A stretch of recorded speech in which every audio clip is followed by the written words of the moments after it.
Meu nome é Antônio, mas todo mundo me chama de Tony. Tenho 45 anos e sou pastor de uma pequena congregação no setor Campinas, aqui em Goiânia. Minha esposa Ana estava lutando contra o câncer há 2 anos e, sinceramente, nossa igreja estava morrendo junto com as forças dela. Restavam apenas 30 membros fiéis e eu me perguntava todos os dias se valia a pena continuar. Tudo começou no funeral de Dona Maria, uma senhora de 82 anos que era fiel da igreja há 40 anos. Ela era como uma mãe para mim. Sempre me encorajava quando eu pensava em desistir. Levava marmita quando Ana estava internada.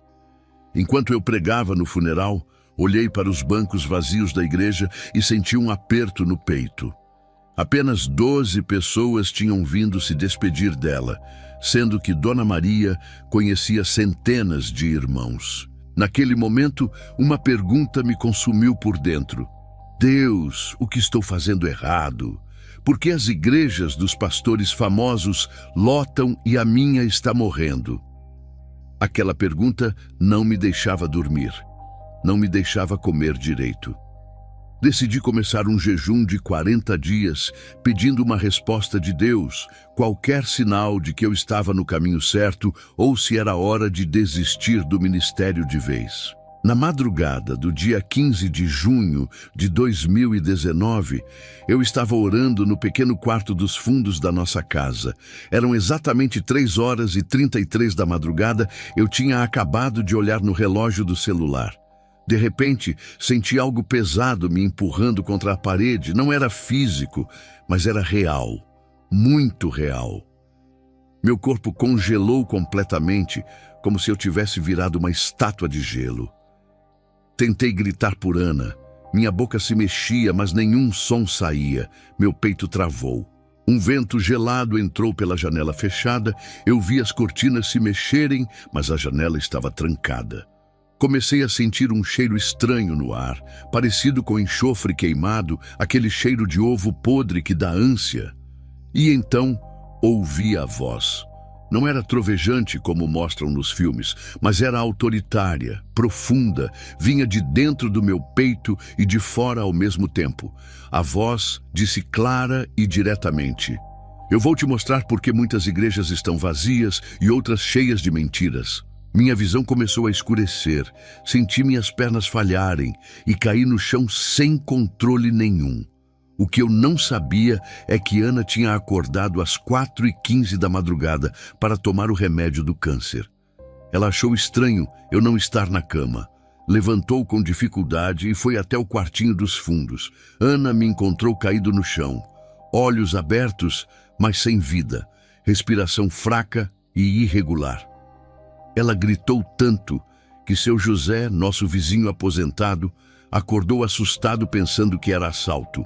Seu José quase chamou a polícia pelo barulho, mas quando percebeu que era a voz de Ana pedindo socorro, ele quebrou a fechadura da porta da frente e entrou correndo. Foi ele quem ligou para o SAMU, enquanto Ana segurava minha mão fria, chorando e orando em desespero. Os paramédicos chegaram em 15 minutos, me colocaram na maca, disseram que eu tinha tido um AVC. Mas a verdade é que enquanto meu corpo estava ali desacordado sendo socorrido, eu não estava mais naquele quartinho. Minha consciência, minha alma, ou sei lá o que era, tinha sido arrancada para outro lugar. Um lugar que eu jamais imaginei que existisse de verdade. Um lugar que mudaria minha vida e meu ministério para sempre. E o que eu vi naquele lugar, o que eu presenciei com meus próprios olhos, era algo que pouquíssimas pessoas viram e voltaram para contar. Quando abri os olhos, não estava mais no quartinho da minha casa. Olhei ao redor, tentando entender onde eu estava, mas não reconhecia nada daquilo. Era um lugar de semi-escuridão, como um porão imenso e abafado. O ar estava pesado e difícil de respirar. Tentei me levantar e percebi algo estranho. Minhas pernas respondiam, mas parecia que eu estava flutuando, como se meu corpo não tivesse peso. Olhei para minhas mãos e levei um susto. Elas eram minhas, mas estavam translúcidas. Eu conseguia ver através delas como se fossem feitas de vapor. Meu coração disparou, ou pelo menos o que restava dele naquele estado. Meu Deus, eu morri, pensei apavorado, tentando tocar meu próprio rosto, mas sentindo apenas uma sensação estranha e gelada. Foi quando senti o cheiro, um perfume caro daqueles importados de grife, misturado com algo podre e nauseante. Era como flores mortas, deixadas no sol por vários dias, aquele cheiro doce e podre ao mesmo tempo. O cheiro me deu ânsia. Eu queria vomitar, mas não conseguia. Meu estômago revirava, mas nada saía. Comecei a caminhar devagar, ainda tentando entender o que estava acontecendo comigo. Foi quando vi as primeiras silhuetas. Eram mulheres. Muitas mulheres espalhadas por todo aquele lugar. Elas estavam bem vestidas, roupas sociais elegantes, mas todas rasgadas e sujas de barro, como se tivessem sido arrastadas pelo chão. Algumas estavam sentadas com a cabeça entre as mãos, outras agachadas balançando, para frente e para trás. Todas choravam baixinho ou gemiam de dor. Vi uma mulher sentada no chão de costas para mim, cabelo loiro bem tratado, roupa social cara, mas rasgada na lateral. Me aproximei tremendo e chamei com voz hesitante. "Moça, a senhora está bem?" Ela não respondeu, continuou parada, como se não tivesse me ouvido. Toquei seu ombro e senti um frio que cortava até os ossos. Era como tocar gelo seco que queima a pele. Quando ela virou o rosto para mim, meu coração literalmente parou por alguns segundos. Era Renata, a cantora gospel famosa que eu tinha visto na televisão apenas 2 semanas atrás. Ela estava no programa Fala Que Eu Te Escuto da Rede Gospel, cantando na sala da minha casa, enquanto Ana chorava de emoção assistindo. Recuei 2 passos, tropeçando nas próprias pernas translúcidas. Não pode ser!" Sussurrei olhando ao redor desesperado. "Eu vi ela na TV semana passada. Ela estava cantando, sorrindo." Renata me olhou com olhos completamente vazios, vermelhos e inchados de tanto chorar. Ela sussurrou uma frase que me congelou de terror. Eu sabia, eu sempre soube." E voltou a chorar baixinho, abraçando os joelhos. Comecei a andar mais rápido, quase correndo, olhando os rostos das outras mulheres ao redor. Meu sangue gelou quando reconheci mais uma, e depois outra, e mais outra ainda. Eram mulheres que eu via na TV, no YouTube, em outdoors, gigantes de eventos gospel pela cidade. Não, isso não pode estar acontecendo." Gritei com todas as forças, minha voz ecoando naquele lugar horrível. "Onde eu estou? Alguém me responde. O que é esse lugar?" Continuei gritando, girando em círculos, tentando encontrar uma saída. Foi quando uma claridade suave apareceu bem na minha frente, me fazendo proteger os olhos com as mãos. Um homem vestido de branco estava parado ali, mas não era brilhante como mostram nos filmes. Suas roupas eram simples e comuns.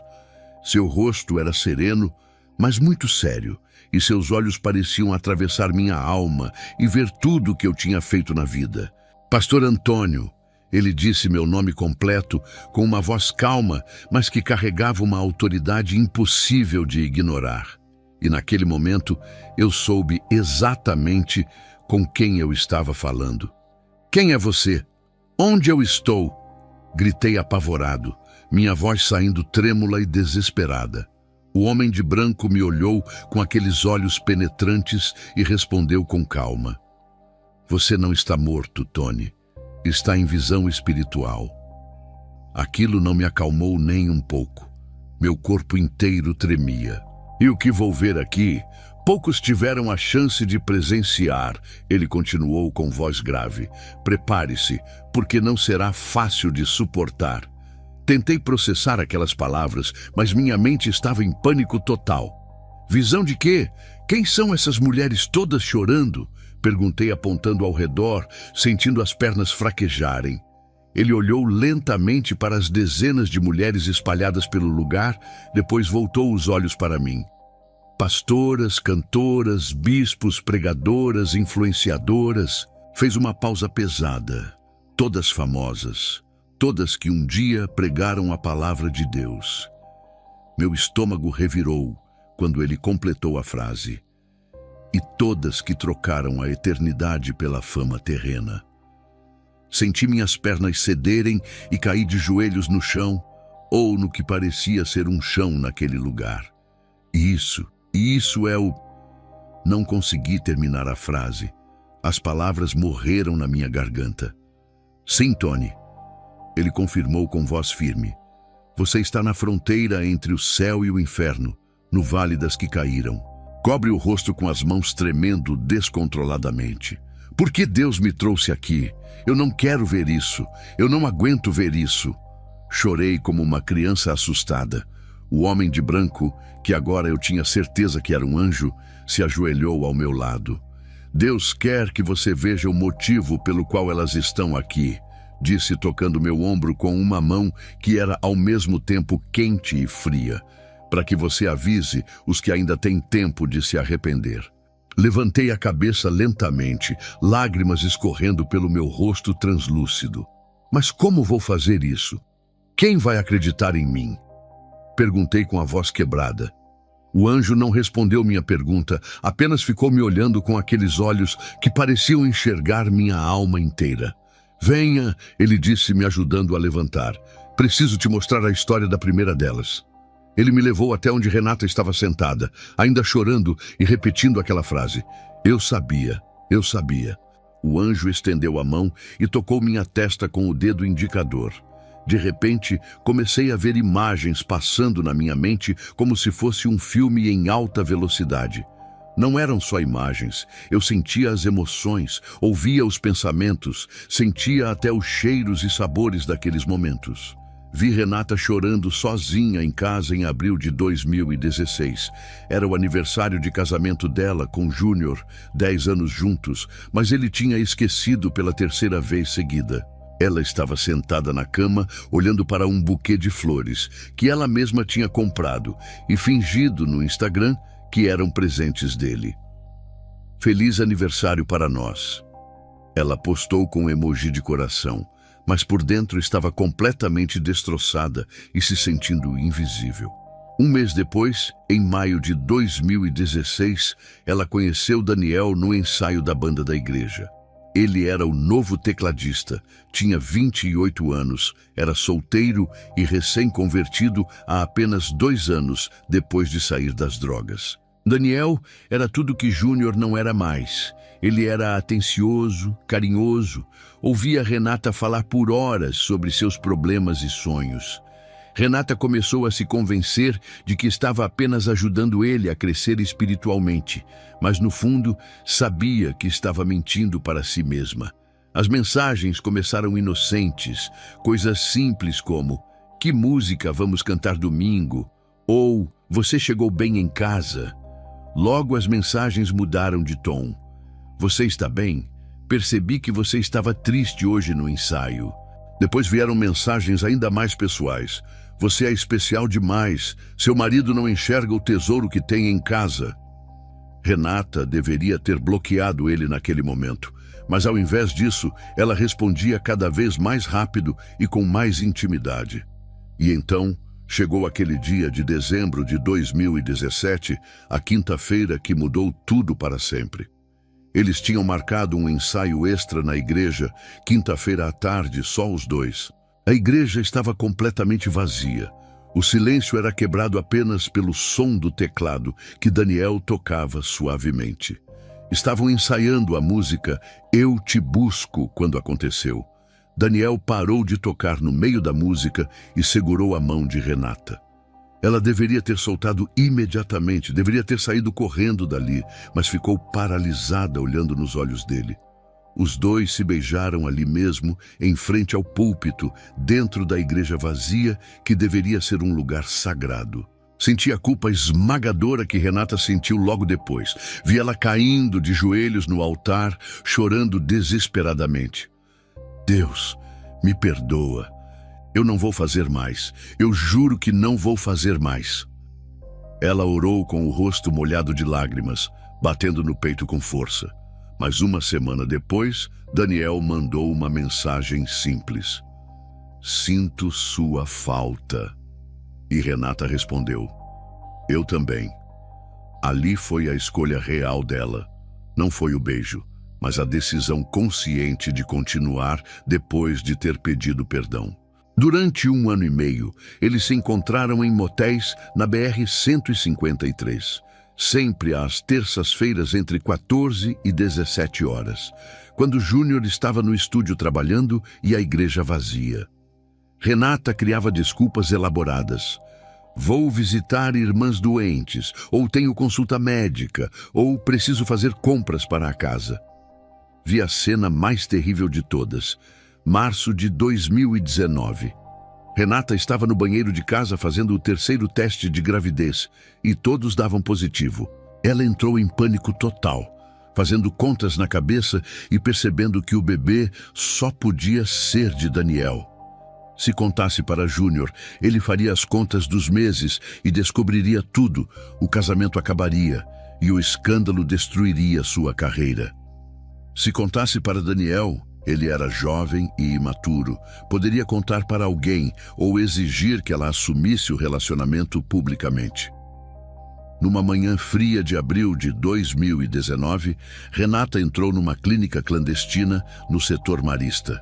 Ela pagou R$ 1.800 via Pix. Eu vi o comprovante na tela do celular dela com mãos tremendo. O procedimento demorou 40 minutos, que pareceram uma eternidade de dor física e emocional. Ela sangrou muito mais do que o normal. O médico ficou preocupado, mas disse: "Repousa pelo menos 3 dias em casa, nada de esforço." Mas apenas 3 dias depois, no domingo de manhã, Renata estava no palco da igreja. Ela cantou "Deus está aqui neste momento", sorrindo para as câmeras, acenando para a congregação, levantando as mãos para o céu. Por baixo do vestido elegante, ela usava um absorvente grosso porque ainda sangrava. A dor no ventre era intensa, mas ela escondia apertando a barriga discretamente. Ninguém percebeu, ninguém desconfiou de nada. Todos pensavam que ela estava cheia do Espírito Santo. Naquele mesmo culto, uma jovem de 17 anos chamada Beatriz se levantou chorando durante o apelo. Ela desceu até a frente e abraçou Renata com força, soluçando no ombro dela. "Você é meu exemplo de mulher de Deus. Quero ser como você quando crescer." Beatriz disse com os olhos brilhando de admiração. Renata abraçou ela de volta sorrindo, acariciando o cabelo da menina, dizendo palavras de encorajamento.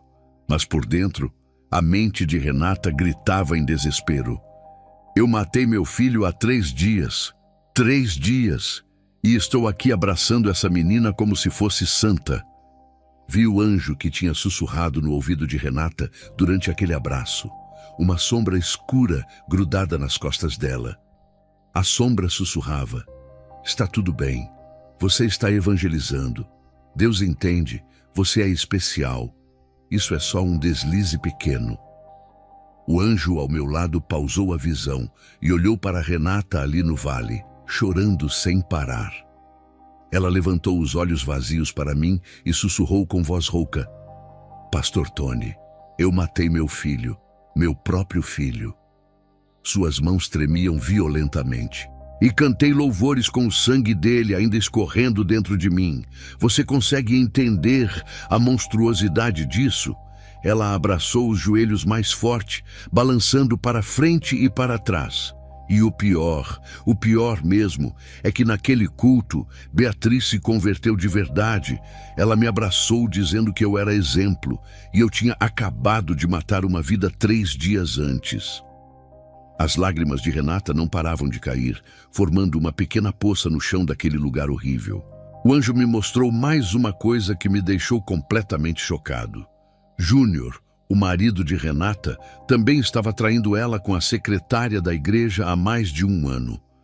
Ele desconfiava de Renata, checava o celular dela de madrugada quando ela dormia, mas tinha medo de confirmar, porque ele também vivia em pecado. Os dois eram mentirosos, vivendo uma farsa completa, destruindo um ao outro em silêncio. mas sorrindo para as câmeras e postando fotos felizes nas redes sociais. Tem outra que você precisa ver, o anjo disse com voz grave, me tirando daquelas visões horríveis de Renata. Ele me levou até uma mulher de cabelos curtos e grisalhos, mais velha que as outras, sentada com as mãos cobrindo o rosto. Reconheci ela imediatamente e meu coração afundou no peito. Era a Bispa Cláudia, fundadora da comunidade Porta do Céu. Sua igreja gigante no setor Bueno tinha 15 mil membros, prédio de 4 andares, programa ao vivo no YouTube com 200 mil inscritos. O anjo tocou minha testa novamente e a história de Cláudia invadiu minha mente como um furacão de imagens e emoções. Ela tinha 52 anos e era ex-católica, convertida ao Evangelho em 1998, depois de uma experiência marcante com Deus. Começou a igreja na garagem da própria casa, em 2003, com apenas 8 pessoas. Era sincera e fervorosa. Chorava nos cultos, jejuava 3 vezes por semana, orava de madrugada até o sol nascer. Mas o anjo me mostrou algo que explicava tudo. A raiz de toda a destruição que viria depois. Cláudia tinha 15 anos em 1982, quando foi abusada por um padre católico. Ele dizia para ela: Deus escolheu você para algo especial, isso é sagrado, você é a escolhida. Aquilo quebrou algo muito profundo dentro da alma dela, uma ferida que nunca foi tratada, nunca foi curada de verdade. Quando ela se converteu ao Evangelho anos depois, jurou para si mesma: nunca mais vou ser vítima de ninguém, nunca mais vou ser fraca. Mas, sem buscar ajuda profissional, sem cura interior verdadeira, sem enfrentar o trauma do passado, ela se tornou exatamente o que mais odiava. A vítima virou algoz sem nem perceber, reproduzindo o mesmo ciclo de abuso que sofreu. Em 2015, a igreja já tinha 3 mil membros e crescia rápido. Foi quando ela conheceu Rodrigo no retiro de líderes. Ele tinha 35 anos, era casado com Jéssica há 10 anos, pai de 2 filhos pequenos, Davi de 7 anos e Ana Clara de 4. Rodrigo era dedicado, fiel, amava a Deus de coração, mas tinha uma vulnerabilidade que Cláudia identificou rapidamente. Ele sofria de baixa autoestima severa, sempre achava que não era bom o suficiente, sempre se comparava com outros e saía perdendo. Predadores espirituais sempre identificam as vulnerabilidades das vítimas. É como tubarão sentindo sangue na água. Em março de 2018, Cláudia chamou Rodrigo para um aconselhamento espiritual privado, no escritório dela, porta trancada. Rodrigo, Deus me mostrou algo muito sério sobre você durante minha oração de madrugada. Ela começou com voz suave e olhos fixos nele. Rodrigo engoliu seco, nervoso. O que foi, bispa? Fiz algo errado? Cláudia balançou a cabeça devagar e continuou. Não é erro seu, mas existe um bloqueio espiritual muito forte impedindo seu chamado apostólico de se manifestar. Rodrigo ficou confuso, mas interessado. Bloqueio? Que bloqueio, bispa? Cláudia fez uma pausa dramática, suspirou fundo e soltou o veneno. Seu casamento, Rodrigo. Jéssica é uma mulher maravilhosa, mas ela não entende seu chamado profético. Aquilo plantou uma semente venenosa no coração dele que cresceria rápido. Deus me revelou que você está destinado a coisas muito maiores, mas precisa se libertar dessa amarra emocional. Rodrigo começou a ver Jéssica como obstáculo espiritual. Começou a desprezar a esposa, criticar tudo que ela fazia, culpá-la por suas próprias frustrações e fracassos. Em apenas 6 meses de manipulação psicológica e espiritual, Rodrigo estava tendo encontros íntimos com Cláudia no mesmo escritório da igreja. Mas Rodrigo não era o único homem que ela manipulava. Tinha também Carlos, de 40 anos, tesoureiro casado, e Felipe, de 29, solteiro, produtor do canal de YouTube. Cláudia mantinha relacionamento com os três ao mesmo tempo, agendando os aconselhamentos em dias e horários diferentes para nunca se cruzarem. E o pior de tudo, algo que me deixou enjoado, é que ela gravava os encontros secretamente em um celular escondido na estante. Cláudia tinha horas e horas de vídeos guardados como armas de chantagem emocional pura.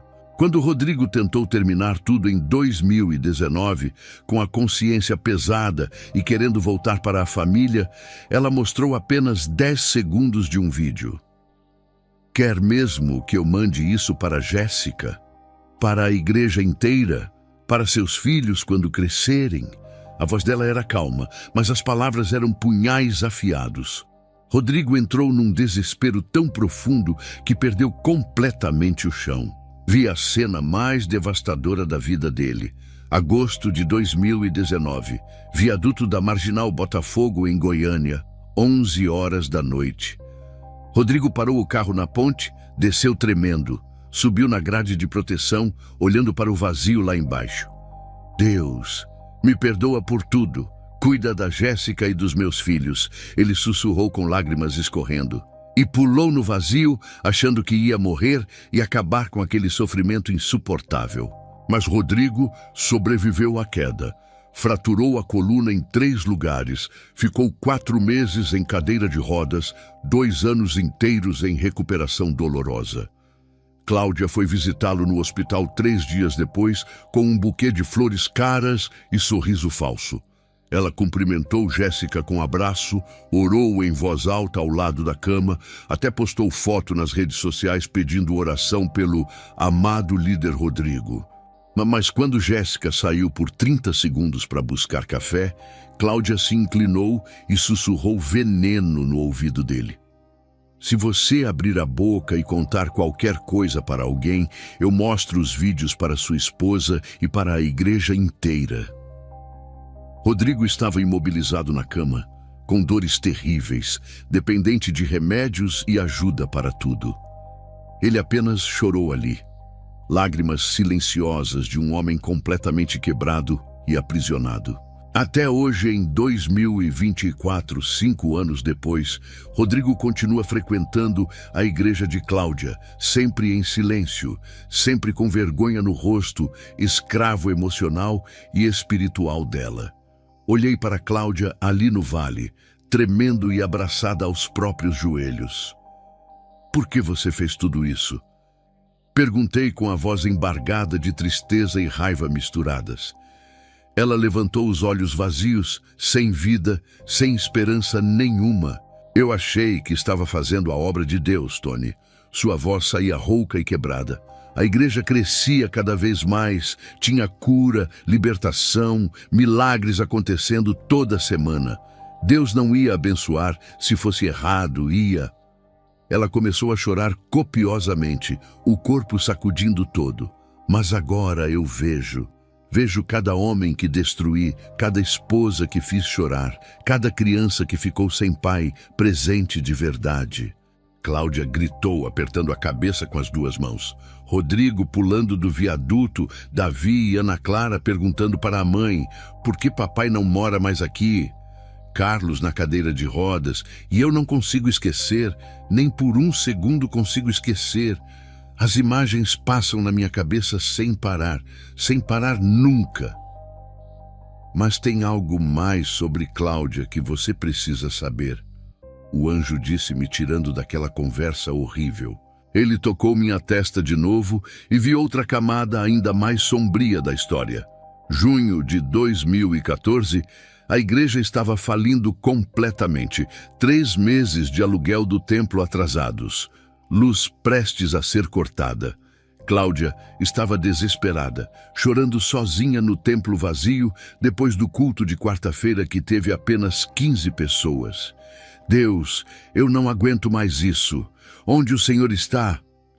No domingo seguinte, apareceu uma visitante chamada Sueli, 50 anos, bem vestida, sorriso, simpático e conversa agradável. Depois do culto, ela pediu para falar em particular com Cláudia na salinha dos fundos. Bispa, posso falar uma coisa delicada? Sueli perguntou com voz baixa, olhando ao redor. Cláudia fez sinal positivo com a cabeça, curiosa e um pouco desconfiada. Sua igreja tem bloqueios espirituais pesados, eu sinto essas coisas. Sueli continuou séria. Conheço alguém que pode ajudar com isso, alguém que entende do mundo espiritual de verdade. Cláudia deveria ter expulsado Sueli dali imediatamente. Deveria ter repreendido aquela conversa na hora. Mas o desespero, a conta de luz vencida, o aluguel atrasado, os membros abandonando a igreja, tudo isso falou mais alto que o discernimento espiritual. Sueli escreveu um endereço num papel. Rua 15, Setor Campinas, nome Dona Lúcia. Cláudia pegou o papel com mão tremendo e guardou na bolsa, sentindo que estava fazendo algo muito errado, mas sem forças para resistir. Aquele papel ficou 3 semanas na bolsa de Cláudia. Ela tirava e olhava todo dia, mas não tinha coragem de ir. Toda noite Cláudia orava de joelhos. Deus, me mostra outro caminho, qualquer outro caminho, por favor. Mas a igreja continuava vazia, as dívidas continuavam crescendo, os membros continuavam saindo. Numa quinta-feira chuvosa, depois de um culto com apenas 8 pessoas, Cláudia estacionou na frente de uma casa simples no setor Campinas. Ela ficou 20 minutos sentada dentro do carro com o motor ligado, mãos agarradas no volante, suando frio e tremendo. É só uma consulta. Só quero entender o que está bloqueando a igreja. Ela tentava se convencer, sabendo que era mentira. Quando tocou a campainha, a porta se abriu, revelando Dona Lúcia, uma senhora de 67 anos, cabelos brancos, sorriso tranquilo demais. Estava te esperando, filha. Foi a primeira coisa que Dona Lúcia disse, e aquela frase congelou o sangue de Cláudia. Como ela sabia que Cláudia viria? Quem tinha avisado? Entraram numa sala pequena com velas acesas por todo lado. Imagens de santos católicos misturadas com estatuetas estranhas que Cláudia não reconhecia. O cheiro de incenso era tão forte que dava tontura. O ambiente era abafado e claustrofóbico. Senta aqui e me conta tudo, Dona Lúcia disse, apontando para uma cadeira de madeira velha. Cláudia despejou tudo sem segurar nada. A igreja vazia, as dívidas sufocando, a sensação de abandono de Deus, o medo de ter que fechar as portas. Dona Lúcia ouviu tudo em silêncio absoluto, balançando a cabeça de vez em quando, os olhos fechados como se estivesse sentindo energias. Você tem inimigos espirituais poderosos. Alguém pagou para fazer trabalho pesado contra você e sua igreja. Dona Lúcia disse, abrindo os olhos de repente. Cláudia arregalou os olhos em choque. Como assim? Quem faria isso? Dona Lúcia fez cara de quem sabia de tudo, mas não podia contar. Não importa quem, o que importa é desfazer o mal antes que seja tarde demais. Ela ficou em silêncio pesado por alguns segundos antes de continuar. Eu posso desfazer o trabalho, posso abrir seus caminhos de novo, mas esse tipo de serviço custa R$3.000. Cláudia sentiu o estômago revirar. Era dinheiro que ela não tinha, estava devendo até no mercado. Mas ela pegou emprestado com a própria mãe, inventou uma desculpa de conserto urgente no carro. Uma semana depois voltou com o dinheiro em espécie dentro de um envelope pardo. Dona Lúcia contou as notas devagar, molhando o dedo a cada nota, e guardou tudo numa gaveta. Trouxe a foto da igreja que pedi? Cláudia entregou uma foto da fachada do templo. Dona Lúcia acendeu 7 velas vermelhas dispostas em círculo perfeito, pegou a foto e passou um óleo nela que tinha cheiro horrível de coisa estragada. Ela começou a falar palavras numa língua que Cláudia não entendia. A voz ia ficando mais grossa e estranha. Cláudia fechou os olhos com força, tampou os ouvidos, tentou orar, mas as palavras não saíam da boca. Pronto, os caminhos estão abertos agora, Dona Lúcia disse, voltando ao normal. Mas sempre tem um preço nessas coisas, sempre. Cláudia não perguntou qual era o preço, não queria saber, só queria sair daquela casa o mais rápido possível. Ela pegou a foto de volta e saiu quase correndo, sentindo uma vergonha profunda e um medo de ter feito algo irreversível. E então aconteceu algo que não tinha explicação natural nenhuma.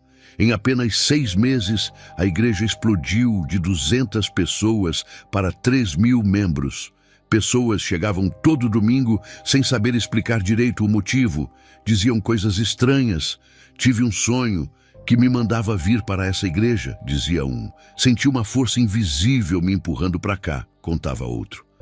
Acordei de madrugada com vontade incontrolável de procurar essa igreja, falava um terceiro. Cláudia sabia lá no fundo do coração que aquilo não era de Deus, mas fingia que era para não encarar a verdade horrível. Em 2015, ela voltou em Dona Lúcia para renovar a abertura de caminhos. Mais R$3.000. Em 2016, voltou de novo, mais 3.000. Em 2018, mais uma vez, sempre o mesmo ritual macabro. Em 2016, ela tentou romper com aquilo. Ficou 6 meses sem ir na casa de Dona Lúcia, tentando confiar só em Deus de novo. Mas em 2 meses, a igreja perdeu 1.000 membros sem explicação. Pessoas sumiam. Ofertas caíram 70%. O pânico voltou. Apavorada com a queda, Cláudia voltou correndo para a casa no setor Campinas. Dona Lúcia abriu a porta e deu um sorriso que era quase uma risada de deboche. Achei que tinha se esquecido de mim, filha. O tom era de quem sabia que Cláudia voltaria, sempre voltaria, porque agora era tarde demais para sair. Agora o preço subiu, vai custar 5.000, Dona Lúcia disse cruzando os braços. E daquele dia em diante, Cláudia era escrava, refém espiritual completa, sem como escapar daquele ciclo maldito. Dona Lúcia deu um colar para Cláudia usar, um colar delicado de prata com um pingente pequeno. Nunca tira isso do pescoço, é sua proteção espiritual. Ela ordenou com voz firme, olhando nos olhos de Cláudia. Aquele colar parecia inocente, discreto. Ninguém desconfiaria de nada só de olhar. Mas tinha sido consagrado em terreiro, tinha sido usado em rituais de macumba pesada, tinha entidades espirituais amarradas nele. Cláudia usava o colar debaixo da roupa social quando pregava no púlpito, quando orava pelos enfermos, quando gravava os vídeos para o YouTube. Vem, ainda tem muitas outras que você precisa ver, o anjo disse, me tirando daquela visão perturbadora de Cláudia. Ele me fez caminhar pelo vale e a cada passo meu coração apertava mais e mais. Porque a cada passo eu reconhecia mais uma mulher famosa ali naquele lugar de tormento. Juliana, gritei ao ver uma mulher sentada com os cabelos loiros longos cobrindo o rosto. Era a cantora gospel que minha filha de 12 anos idolatrava completamente. 500.000 inscritos no YouTube, milhões de views. O anjo tocou minha testa e vi rápido a história dela, como se estivesse assistindo um resumo acelerado. Juliana, de 31 anos, tinha caso secreto com o pastor da própria igreja havia 3 anos. Ele era casado, pai de 2 filhos pequenos, respeitado por todos. Eles se encontravam no estúdio de gravação às terças de madrugada, quando todo mundo já tinha ido embora. Juliana engravidou 2 vezes dele, fez 2 abortos, pagando R$1.500 em cada um. O hit mais famoso dela no YouTube era exatamente Deus é Fiel, com 2 milhões de visualizações. E ela tinha gravado esse clipe apenas 1 semana depois do 2º aborto. Continuei andando tropeçando nas próprias pernas translúcidas de tanto choque. Patrícia era a bispa que tinha inaugurado um templo novo em Anápolis apenas 1 mês atrás. A notícia tinha saído em todos os jornais e sites evangélicos. Tinha outdoor gigante na BR-153. Comunidade Águas Vivas, 8 templos espalhados por Goiás inteiro, milhares de membros. O anjo me mostrou que ela mantinha caso secreto com o tesoureiro da denominação por 8 anos seguidos, e juntos desviaram R$400.000 das ofertas dos fiéis. Eles usaram esse dinheiro roubado para comprar uma fazenda linda em Caldas Novas, mas colocaram no nome da mãe dela para ninguém desconfiar. Enquanto isso, enquanto roubavam, Famílias inteiras da igreja passavam necessidade real, fome, verdadeira falta de remédio. E Patrícia subia no púlpito todo domingo dizendo com voz emocionada: Deus me abençoou financeiramente porque sou fiel nos dízimos e ofertas. Aquilo era mentira descarada. Ela estava roubando os dízimos e ofertas dos outros e chamando de bênção divina. Mais à frente reconheci Camila, a influenciadora gospel com 2 milhões de seguidores no Instagram. Ela postava versículos bíblicos todo santo dia, fotos humildes orando de joelhos, stories com hashtag Deus no controle. O anjo me revelou a podridão escondida atrás daquela fachada linda. Ela vendia fotos sensuais por R$ 500 para homens casados da própria igreja. Usava perfil falso, seduzia, manipulava emocionalmente. Depois, chantageava com ameaças. Ou você me paga R$ 5.000 agora, ou eu mostro nossas conversas para sua esposa. Ela tinha extorquido 12 homens diferentes, juntou R$ 60 mil em 2 anos de chantagem pura. Continuei andando, cada vez mais desesperado, sentindo vontade de gritar e sair correndo daquele lugar. Tinha Roberta, líder de ministério feminino com 100 mil seguidores falando de santidade. Tinha Amanda, missionária que pedia doações, mas desviava 70% para a vida pessoal de luxo. Tinha Luciana, Débora, Priscila, uma atrás da outra, todas famosas, todas mentirosas, todas condenadas. Quando finalmente vi Fernanda no fundo do vale, meu corpo inteiro estremeceu e caí de joelhos no chão. Fernanda tinha sido minha colega de seminário entre 1994 e 1996. Lembrava dela como a aluna mais dedicada de toda a turma. Acordava às 5 da manhã para orar. Jejuava toda sexta-feira. Chorava nos cultos de joelhos. Ela dizia sempre com convicção total: prefiro morrer do que negar Jesus Cristo. Olhei para ela ali, destruída, acabada, perdida para sempre, e não consegui segurar. Não chorei. Eu urrei de dor como um animal ferido, berrei com todas as forças que tinha. Por que Deus? Por que o Senhor deixou isso acontecer com ela? Gritei olhando para cima, lágrimas jorrando sem parar do meu rosto. O anjo me levantou com firmeza, segurou meus ombros e me fez olhar nos olhos dele. Eu não deixei acontecer, Tony. Ela escolheu. Cada uma dessas mulheres escolheu conscientemente, dia após dia, decisão após decisão. Ele apontou para todas ao redor do vale inteiro. Veja o padrão, todas começaram bem. Todas amavam a Deus sinceramente no começo de tudo.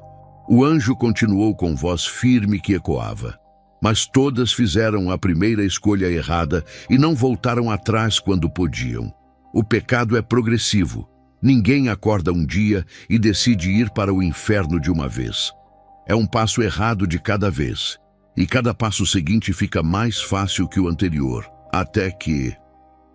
Ele não terminou a frase, mas eu entendi perfeitamente o que ele quis dizer. Até que já é tarde demais. Completei com voz quebrada. Até que a pessoa morre e não tem mais volta. Nunca mais. O anjo fez que sim com a cabeça lentamente e disse algo que me congelou. Tem uma aqui que você conhece muito, muito bem, Tony. Vem comigo. O anjo me levou até o fundo do vale onde Fernanda estava. Ela não estava parada como as outras, estava correndo desesperada. Seu rosto estava suado, olhos arregalados de terror. Tropeçava e caía, mas se levantava e continuava correndo em círculos sem parada. O que ela está fazendo? Perguntei confuso e assustado ao mesmo tempo. Ela está tentando fugir de si mesma, mas não existe lugar nenhum para onde ir. O anjo respondeu com voz pesada de tristeza. O anjo tocou minha testa pela última vez e a vida inteira de Fernanda passou na minha mente como um filme em alta velocidade. Junho de 2010, Fernanda foi convidada para apresentar um programa gospel na TV local de Goiânia. Era o sonho dela se realizando. No teste para o programa, o diretor, um homem de 50 anos, não crente e dono da emissora, foi direto. Você fala bem, tem carisma, mas precisa melhorar a imagem para a TV. Roupa mais justa, decote discreto, maquiagem mais forte, cabelo mais trabalhado. Televisão é visual, você entende? Fernanda hesitou muito. Aquilo ia totalmente contra tudo que ela acreditava e pregava há anos. Mas o diretor continuou plantando a semente. Você quer evangelizar milhões de pessoas na TV de Goiás inteiro ou quer ficar pregando para 100 pessoas na igrejinha de bairro? Fernanda olhou para o estúdio imenso, as câmeras profissionais, as luzes. Imaginou seu rosto aparecendo nos televisores de toda a cidade. Naquele momento, ela escolheu o estúdio e abandonou seus princípios. Começou pequeno, mas começou. O programa estourou rápido. Em 6 meses, já tinha 200 mil telespectadores fiéis. Em toda semana. Fernanda virou celebridade local instantânea. Era reconhecida no shopping, no supermercado, na rua, em todo canto. A fama subiu rápido demais para a cabeça dela. Mudou quem ela era por dentro. Em 2012, Rafael, o cinegrafista do programa de 35 anos, começou a elogiar ela constantemente. Você é incrível de verdade. Seu marido tem muita sorte. Você merece muito mais atenção do que recebe. A Fernanda começou a comparar Rafael com Roberto. E Roberto sempre saía perdendo na comparação. Começou com conversas inocentes depois das gravações, depois viraram jantares que ela chamava de reuniões profissionais. E então veio o primeiro beijo no estacionamento da emissora, dentro do carro dele, 11 da noite, depois de uma gravação longa. Fernanda chorou o caminho inteiro para casa dirigindo, dizendo para si mesma: nunca mais, Deus me perdoa, nunca mais vou fazer isso. Mas na semana seguinte, Rafael mandou mensagem: você é especial demais para ser infeliz no casamento. E Fernanda respondeu a mensagem, ao invés de bloquear ele, aquela foi a escolha real. O caso com Rafael durou 8 meses de mentiras, hotéis baratos, mensagens apagadas.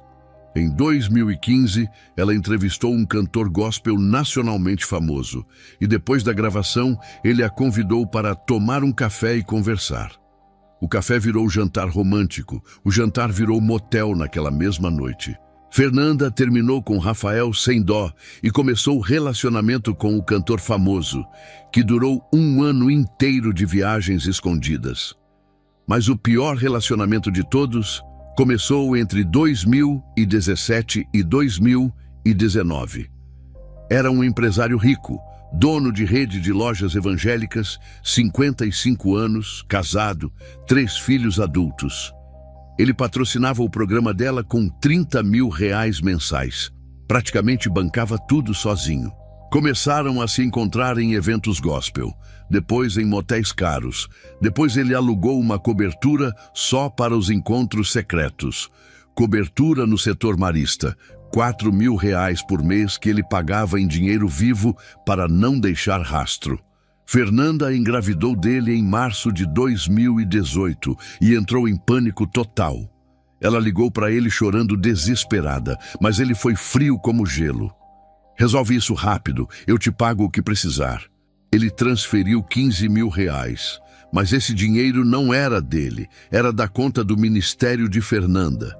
Era dinheiro de doações de telespectadores pobres que confiavam nela, que tiravam do pouco que tinham para ajudar.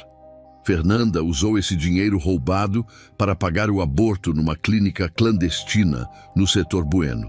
E 3 dias depois, voltou a gravar normalmente. O tema daquele programa era justamente a família abençoada por Deus. E Fernanda sorria para as câmeras enquanto sangrava e sentia dores horríveis.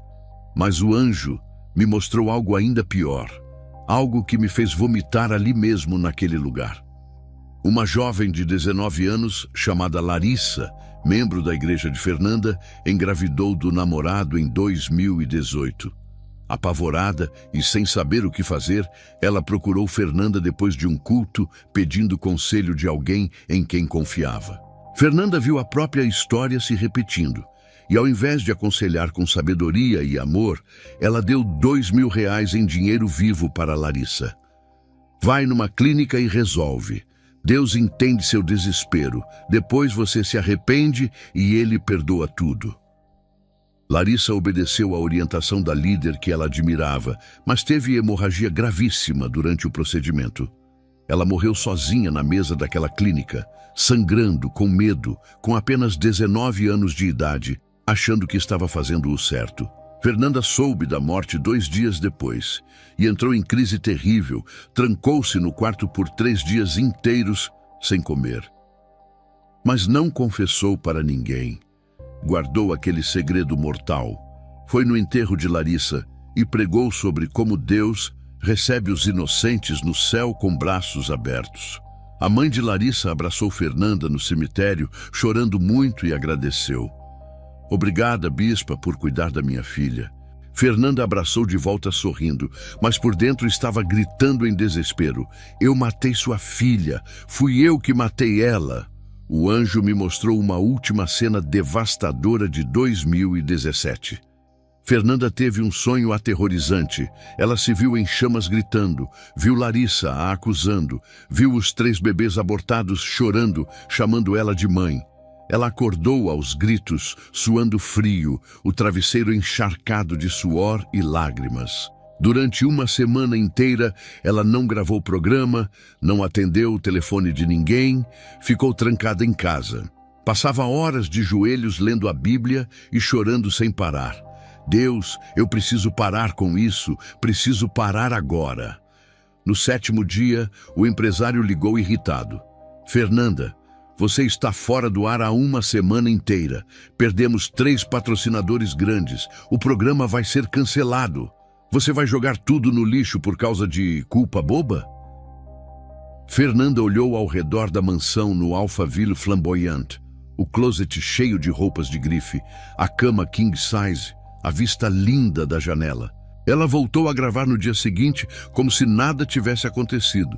E voltou para os braços do empresário naquela mesma semana. O sonho aterrorizante? Ela convenceu a si mesma que era ataque espiritual do diabo tentando impedir a obra de evangelização. Enquanto o anjo me mostrava tudo isso, eu via as sombras demoníacas grudadas nas costas de Fernanda durante anos. Não eram monstros com chifres, eram apenas sombras escuras, silhuetas sem rosto que sussurravam mentiras no ouvido dela sem parar. Você evangeliza milhões, Deus entende, você é especial, uma vez não faz diferença. Fernanda morreu no dia 9 de janeiro de 2019.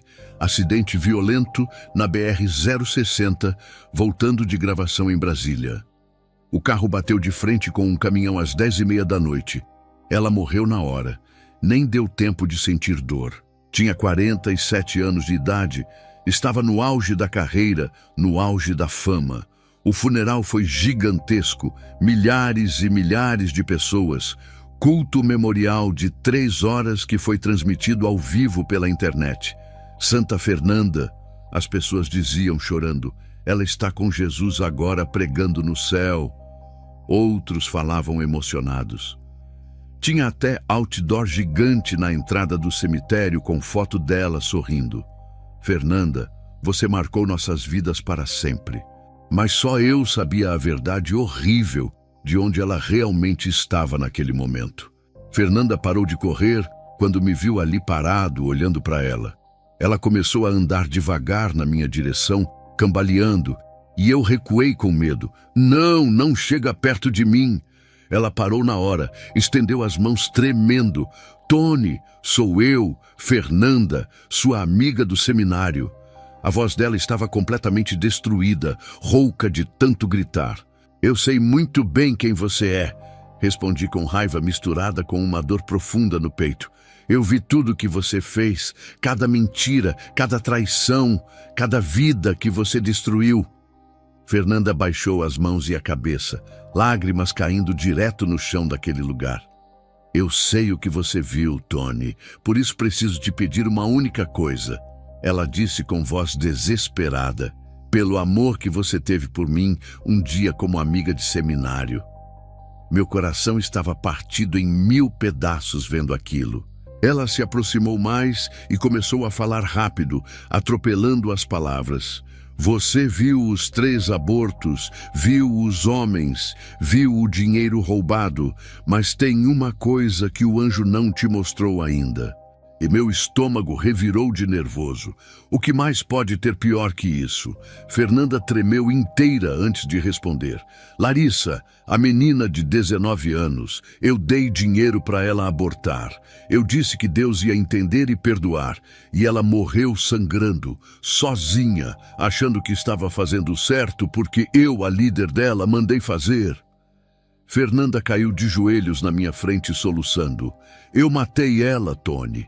Matei. Fui no enterro, preguei sobre céu, abracei a mãe dela. E por dentro eu sabia que tinha matado a filha daquela mulher. Ela me agarrou pela perna com força.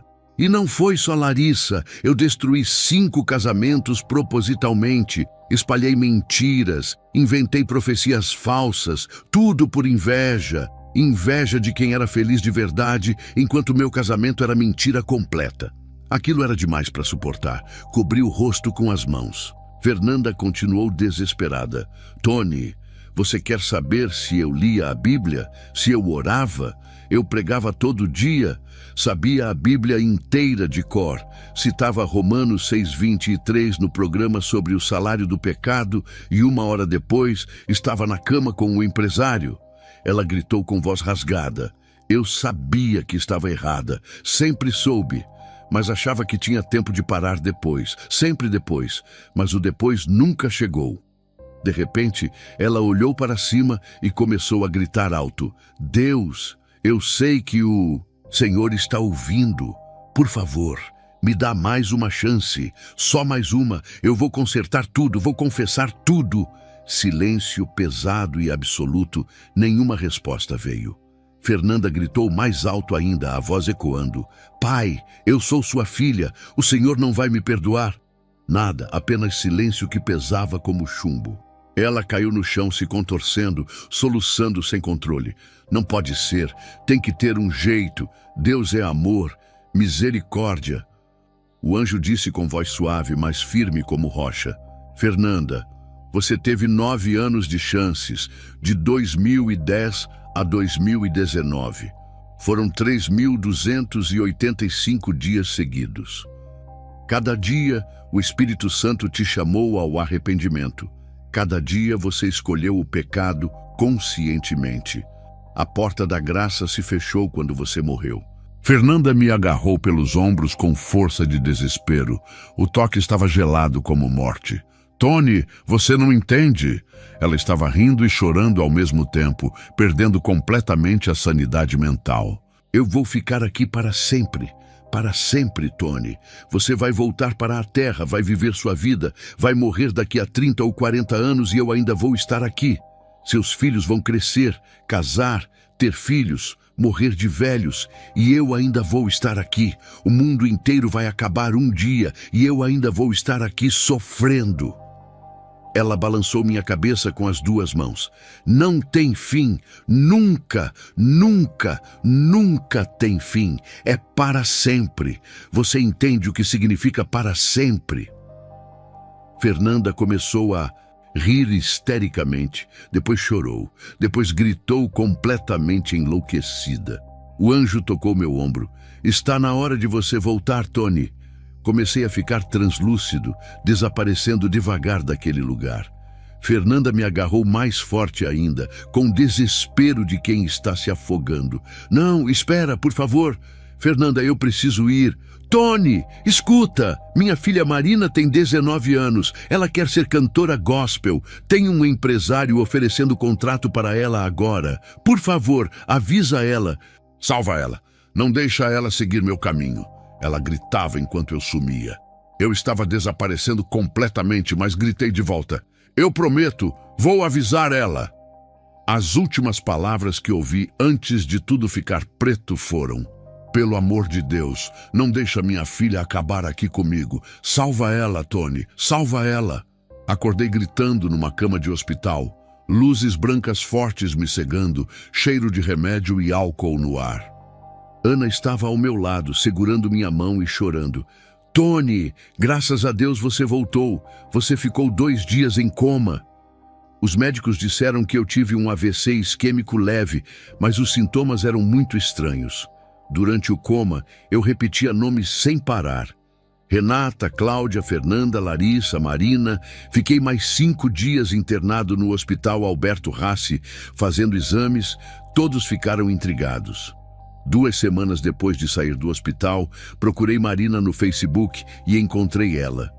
Mandei mensagem explicando quem eu era. Ela desconfiou no começo, mas concordou em me encontrar numa lanchonete. Quando contei tudo para ela, a visão, o vale, os pecados da mãe, o arrependimento, ela ficou branca. Marina confessou que sabia que tinha algo muito errado com a mãe. Ouvia ela chorando de madrugada, gritando o nome Larissa. E tinha um empresário mesmo oferecendo contrato de R$50 mil para ela gravar disco, mas as cláusulas eram estranhas e ele dava em cima dela. Marina tirou o celular, abriu o PDF do contrato, olhou para aquilo por 1 minuto inteiro em silêncio. Então, ela rasgou o contrato ali mesmo no meio da lanchonete. Se minha mãe perdeu a alma por fama, eu não vou perder a minha. Hoje, 15 de junho de 2024, exatamente 5 anos depois da visão, minha igreja tem apenas 15 pessoas. Quando contei o testemunho no púlpito, 12 pessoas levantaram e foram embora dizendo que eu tinha enlouquecido.